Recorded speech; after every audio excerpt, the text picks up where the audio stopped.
Sergueï Lavrov, le maestro de la diplomatie russe, l'un des diplomates les plus expérimentés, les plus chevronnés, a humilié ouvertement et publiquement devant les caméras de télévision de tout le monde arabe. Il a humilié la chaîne propagandiste de l'Égypte Boun Al 24 News.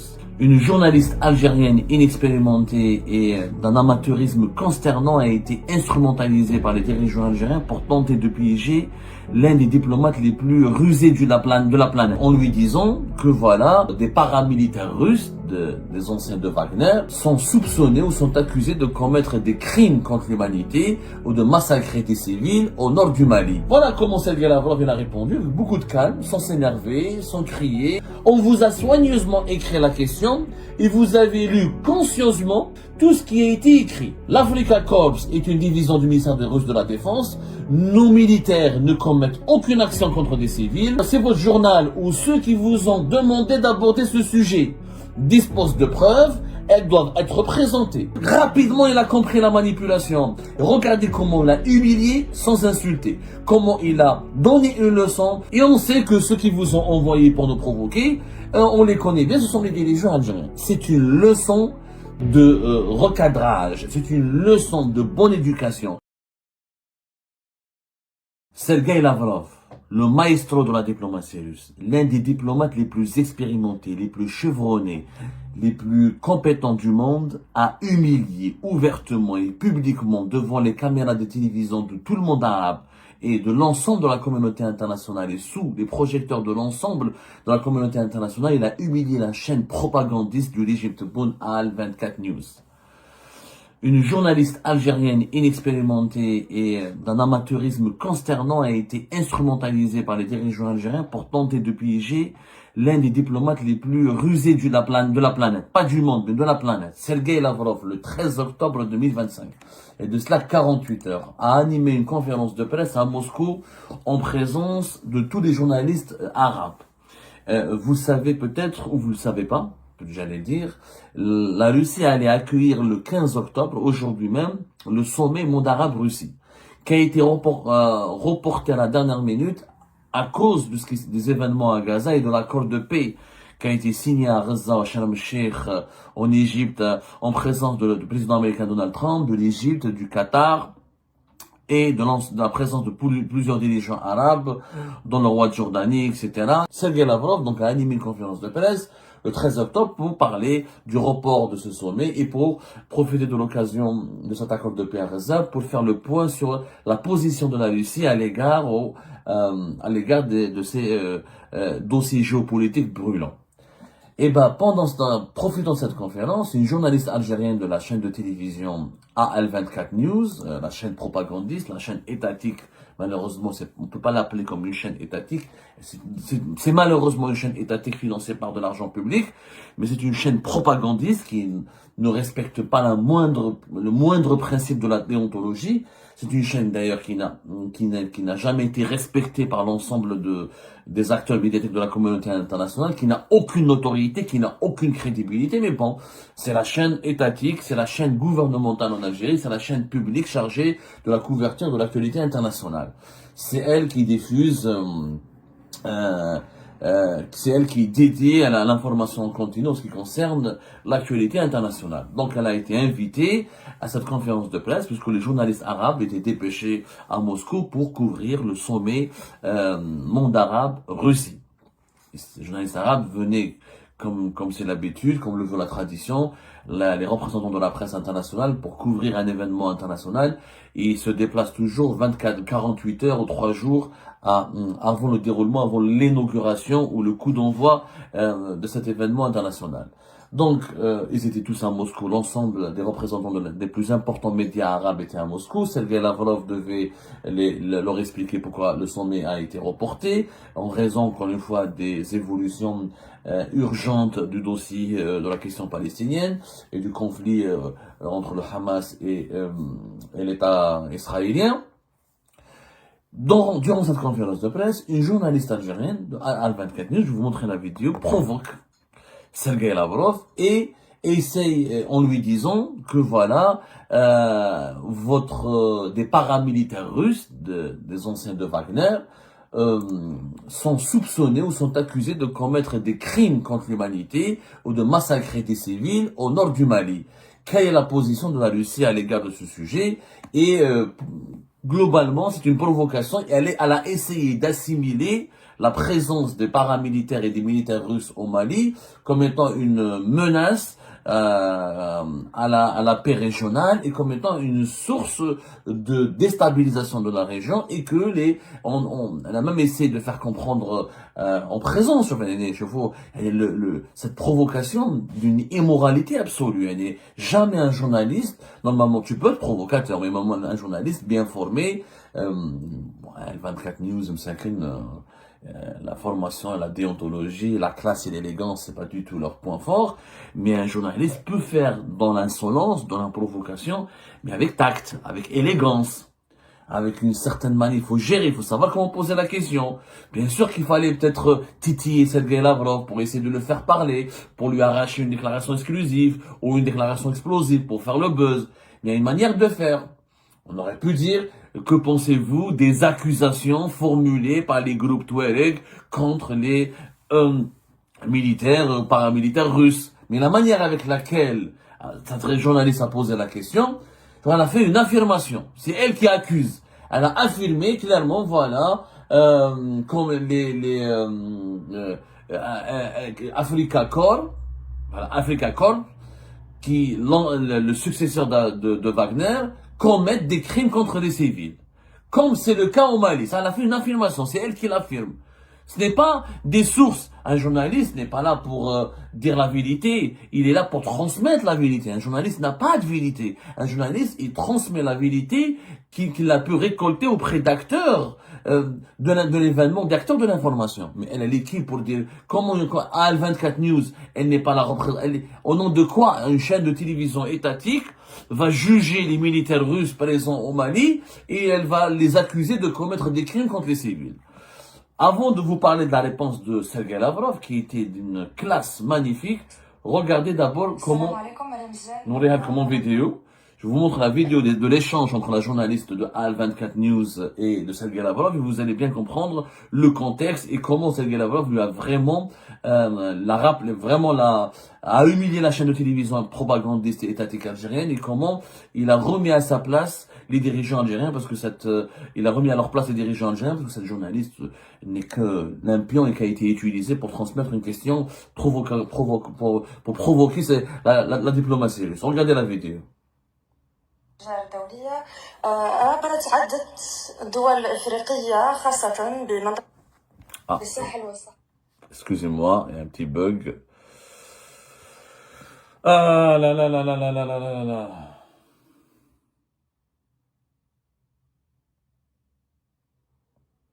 عبرت عدة دول إفريقية خاصة بمنطقة الساحل والصحراء عن مخاوف من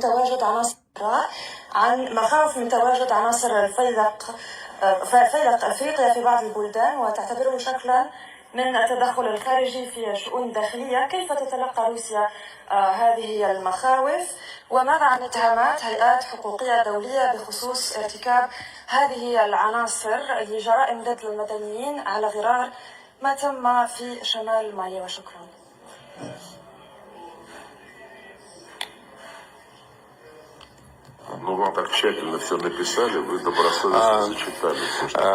هم كتبوا لكم وأنتم قرأتم بالتفصيل.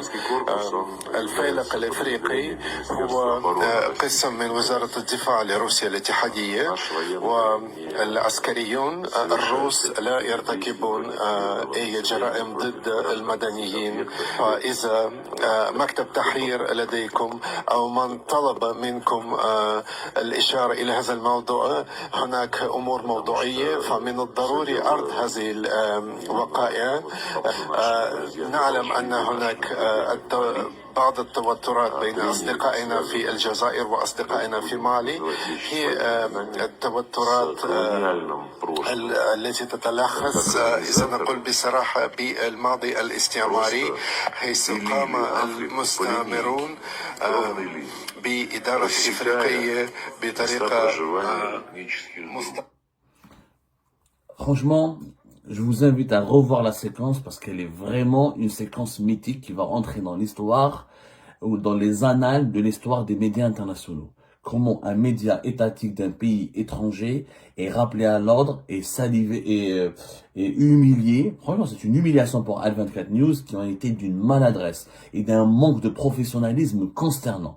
Ce qui démontre encore une fois les dérives de la propagande et de l'esprit propagandiste qui s'est emparé du régime algérien. À force de confondre la presse avec le relais de la propagande, à force de confier des chaînes de télévision ou des médias inondés par de l'argent public à des journalistes amateurs qui ne comprennent pas les nuances et qui n'ont pas les compétences d'accomplir leur mission journalistique, voilà ce qui arrive. Je vous invite à revoir juste une dernière fois cette séquence d'échange entre le Sergei Lavrov et la journaliste de Al24 News. Nous allons l'analyser ensemble et je vous proposerai une traduction en français.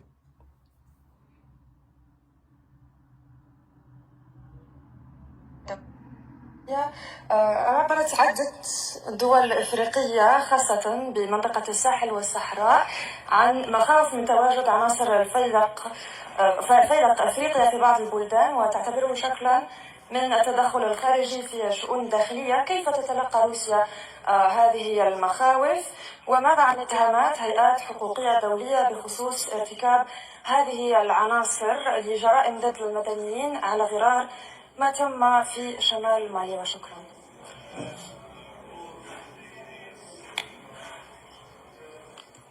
Ну, вам так тщательно все написали, вы добросовестно зачитали. هم كتبوا لكم وأنتم قرأتم بالتفصيل. الفيلق الإفريقي هو قسم من وزارة الدفاع لروسيا الاتحادية، والعسكريون الروس لا يرتكبون أي جرائم ضد المدنيين. إذا مكتب تحرير لديكم أو من طلب منكم الإشارة إلى هذا الموضوع، هناك أمور موضوعية، فمن الضروري عرض هذه الوقائع. نعلم أن هناك بعض التوترات بين أصدقائنا في الجزائر وأصدقائنا في مالي. هي التوترات التي تتلخص إذا نقول بصراحة بالماضي الاستعماري، حيث قام المستعمرون بإدارة إفريقية بطريقة مستقرة. Pour le reste de l'intervention de Sergei Lavrov, je vous ferai une traduction en français. Vous avez une journaliste, voilà, qui fait même pas l'âge, qui fait le tiers de l'âge de monsieur Sergei Lavrov, qui se présente au nom de la télévision publique algérienne et qui affirme qui provoque une question, pas provocante, une question irrespectueuse. Tu es à Moscou, en Russie, et dans ta question, tu affirmes directement que les militaires et les paramilitaires russes commettent des crimes contre les civils. Sergei Lavrov lui dit, c'est pas la peine, on a bien compris, c'est pas votre question, on vous a soigneusement écrit cette question et on vous a demandé de la lire pour me provoquer. Il aura répondu avec une classe, ça c'est de la diplomatie, ça c'est un grand diplomate. Je vous fais une traduction en français pour que vous puissiez comprendre l'étendue ou l'ampleur ou la gravité de l'attitude irrespectueuse de la télévision publique et propagandiste algérienne à Moscou. La question qui a été posée par Al24 News, en français c'est ça, c'est celle-là. Je vous lis le compte rendu qui a été publié par le ministère des Affaires étrangères russe, parce que sur le site du ministère des Affaires étrangères russe, il y a un compte rendu de la conférence de presse qui a été tenue par Sergei Lavrov. Les Russes n'ont pas censuré cette question. Même la Russie, et moins la Russie de Poutine, qu'on accuse d'autoritarisme et de dictature, et de dérive dictatoriale, elle est beaucoup moins autoritaire et beaucoup moins, en tout cas, hypocrite et beaucoup moins méchante que le régime Tebboune, puisque les questions gênantes, et toutes les questions qui ont été posées par des journalistes arabes à Sergei Lavrov ont été soigneusement traduites, consignées, et les réponses ont été rapportées. Il n'y a pas eu la moindre censure. La question de la télévision algérienne est la suivante. Al24 News prend le micro et pose cette question. De nombreux pays africains, y compris ceux du Sahel, craignent la présence de l'Africa Corp. Africa Corp, comment on le prononce, Africa Corp, c'est les ex-Wagner, qui pourraient influencer leurs affaires internationales et nationales. Pensez-vous qu'il soit possible que l'Africa Corps commette des crimes contre des civils, comme c'était le cas au Mali? Donc, Al-24 News, ça se passe, c'est pas une question de journaliste, parce qu'il y a rien de journalistique dans cette question. Il a eu raison, donc Sergei Lavrov a rapidement compris que c'est pas une question de journaliste, que c'est un dirigeant algérien, au niveau du pouvoir algérien, qui veut provoquer la Russie, à cause des problèmes qu'il y a entre le Mali et l'Algérie, et comme la Russie de Poutine est le parrain et le soutien le plus important du gouvernement de transition au Mali, donc on a voulu provoquer le chef de la diplomatie russe. Donc la question, on affirme, le journaliste affirme, il dit, de nombreux pays du Sahel craignent la présence de l'Africa Corps, alors que ce sont les pays du Sahel qui ont invité les Russes et les paramilitaires russes à venir chez eux. Bon, qui sont ces pays du Sahel? Parce que le Sahel est grand. Aucune clarté, aucune précision. Donc ça, c'est pas du journalisme. Donc une question d'un journaliste, surtout quand tu as en face de toi l'un des diplomates les plus expérimentés, les plus connus de la planète, au moins tu lui poses des questions sérieuses et précises. Ensuite, qui pourraient influencer leurs affaires internationales et nationales. Donc, c'est péjoratif. La question est déjà provocante. La présence des paramilitaires russes a influencé leurs affaires nationales et internationales. C'est déjà péjoratif. Donc déjà, il y a pas de neutralité. Déjà, la question n'est pas objective. En plus, pensez-vous qu'il soit possible que l'Africa Corps commette des crimes contre des civils comme c'était le cas au Mali? Donc pour la télévision algérienne, c'est une information sûre. Il y a eu des crimes contre des civils perpétrés par les Russes. Il y a eu des crimes contre les civils dont la responsabilité est imputée aux militaires russes. Sur quelle base la télévision algérienne se fonde pour faire une telle affirmation? Quelles sont les preuves de la télévision algérienne? Quelles sont les sources de la télévision algérienne? Rien n'est cité, rien n'est précisé dans la question. Et là, Sergei Lavrov, face à cette provocation irrespectueuse, c'est comme si demain une télévision russe va rencontrer Tebboune Mohamed Attaf à Alger, elle va lui dire, mais pensez-vous que les militaires algériens pourraient tuer ou pourraient commettre des crimes contre les civils dans d'autres pays africains, comme ils l'ont fait durant les années 90 contre les civils de leur propre pays?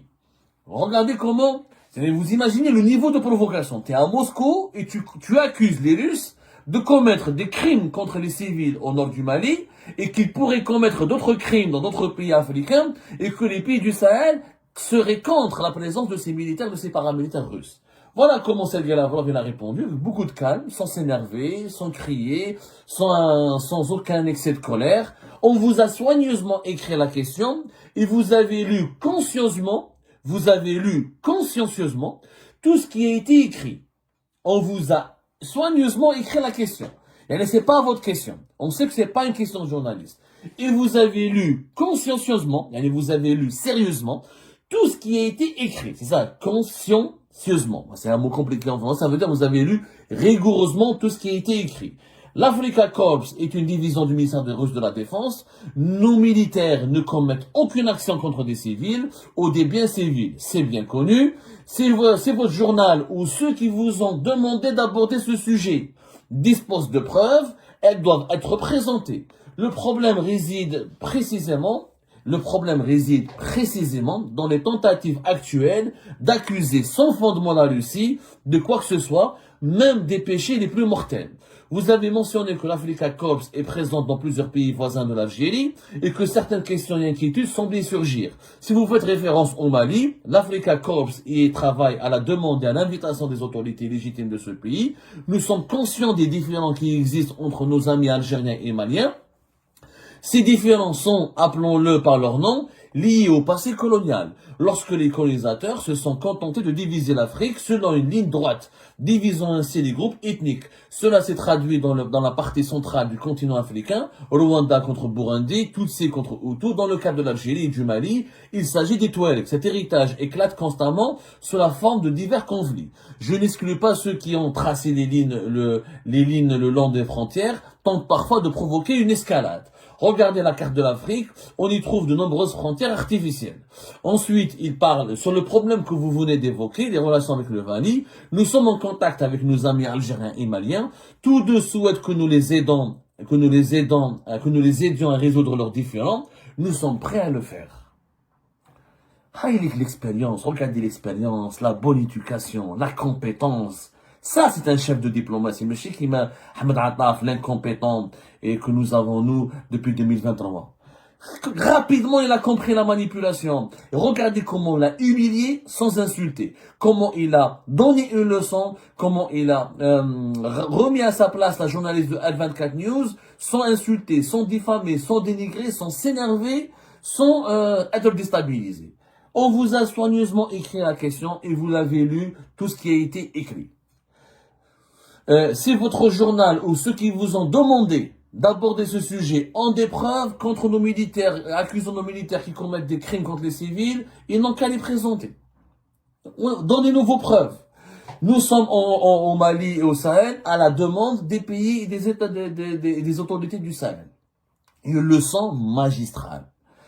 En réalité, Sergei Lavrov a bien compris que ce sont les dirigeants algériens qui ont téléguidé cette journaliste de L24 News pour déstabiliser la Russie, pour tenter de saboter la conférence de presse de Sergei Lavrov, la Russie qui soutient les militaires maliens et le gouvernement malien de transition et qui ne veut pas accéder aux vœux du régime Tebboune, à savoir retirer son soutien au gouvernement de transition malien, parce que le gouvernement de transition malien ne veut pas de l'Algérie dans la région, ne veut pas de l'ingérence de l'Algérie dans les affaires internes du Mali, ne veut plus de l'accord d'Alger avec les groupes séparatistes Touareg, il veut désarmer les groupes séparatistes Touareg qui sont l'ami du régime algérien, qui sont soutenus et protégés par les dirigeants algériens, et que l'armée malienne est déterminée à recouvrir toute l'intégrité territoriale du pays et à contrôler l'ensemble de son territoire en ne cédant aucune portion de son territoire à un groupe séparatiste, un groupe terroriste.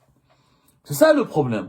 Et la Russie, Sergei Lavrov, la Russie, elle dit, elle est neutre, elle est amie avec le Mali, elle est amie avec l'Algérie, nous sommes prêts à faire l'intermédiaire. Mais pour aller insulter, pour se retirer du Mali et laisser les Touaregs séparatistes ou laisser des groupes terroristes dominer le territoire malien, imposer l'ordre juste pour que l'Algérie puisse intervenir et imposer son propre feuille de route, son propre agenda, il n'est pas question. Et on sait que ceux qui vous ont envoyé pour nous provoquer, on les connaît bien, ce sont les dirigeants algériens. C'est une leçon de recadrage, c'est une leçon de bonne éducation, c'est une leçon de tact et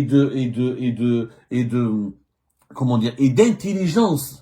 C'est une véritable leçon d'intelligence. La Russie est pragmatique. Les militaires maliens sont là, ils ont besoin de notre aide, on a un partenariat pragmatique avec eux. Leur lutte contre le terrorisme et le séparatisme, elle est légitime. L'Algérie aurait-elle accepté que sur son territoire, des groupes armés séparatistes dominent des régions entières de notre pays? Jamais, ni la population algérienne, ni le gouvernement algérien, ni les autorités algériennes, ni les dirigeants algériens n'auraient toléré qu'un mètre carré de notre territoire soit dominé ou occupé par un groupe séparatiste ou terroriste. Alors pourquoi on voudrait que les autres Maliennes et les Maliens, ou que les dirigeants maliens acceptent ou tolèrent que des groupes armés Touareg dominent des régions entières, comme c'est le cas depuis 2011-2012? Où des villes entières comme Kidal étaient dirigées et dominées et contrôlées par des groupes armés qui ne sont pas légitimes, qui ne sont pas reconnus par la communauté internationale et qui dans le comportement et dans les actions et les démarches étaient totalement contraires au droit international.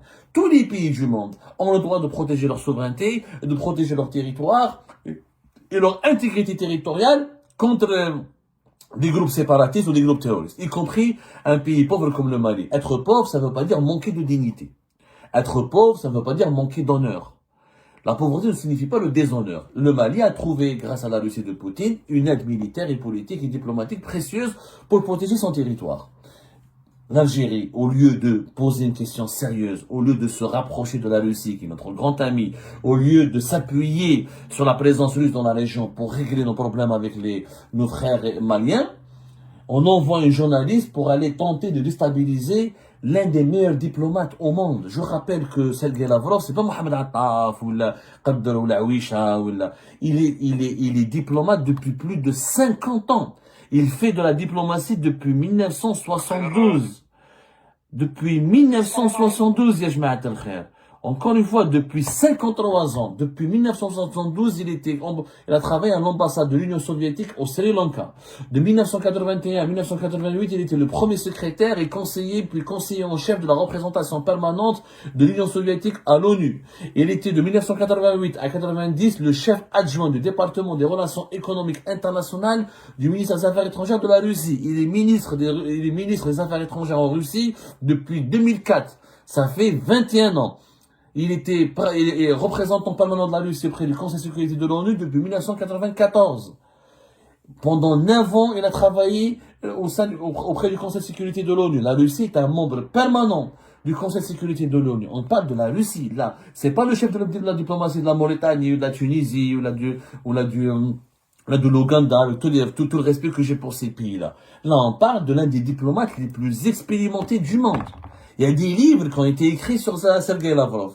Il y a des livres, il y a des traités, des livres qui ont été écrits, des biographies entières. Sergei Lavrov, à lui seul, est une école dans la diplomatie. Et le régime algérien pensait pouvoir le déstabiliser ou l'énerver à travers une question posée par une petite journaliste qui a 3 kilomètres au compteur. Triste pays, triste régime. La Russie, qui était notre grand ami et qui était notre partenaire stratégique, aujourd'hui, le régime Tebboune, voilà, je perds moi, mais c'est un lapsus révélateur. Le régime Tebboune est en train de pousser la Russie à divorcer, à s'éloigner, à prendre ses distances avec ce régime d'incompétents, de propagande, d'une médiocrité consternante et propagandiste dans ses heures les plus sombres et dans ses dérives les plus inconscientes. Et ben voilà, c'est la fin de cette vidéo. Je vous remercie toutes et tous, comme d'habitude, pour avoir suivi la vidéo jusqu'à la fin. N'oubliez pas de nous laisser vos commentaires et vos réactions sur le sujet de cette vidéo et de partager le contenu si ça vous intéresse. Et je tiens toujours à remercier nos abonnés et les personnes qui réagissent de façon régulière sur nos vidéos et qui nous suivent et qui nous laissent des commentaires. Donc merci beaucoup pour votre dynamisme et pour votre sens de partage et de discussion. Donc voilà, sans vous, ce contenu n'a pas vraiment de valeur sans cette communauté qui ne cesse de s'accroître. Donc merci beaucoup et à la prochaine dans une nouvelle vidéo. Au revoir.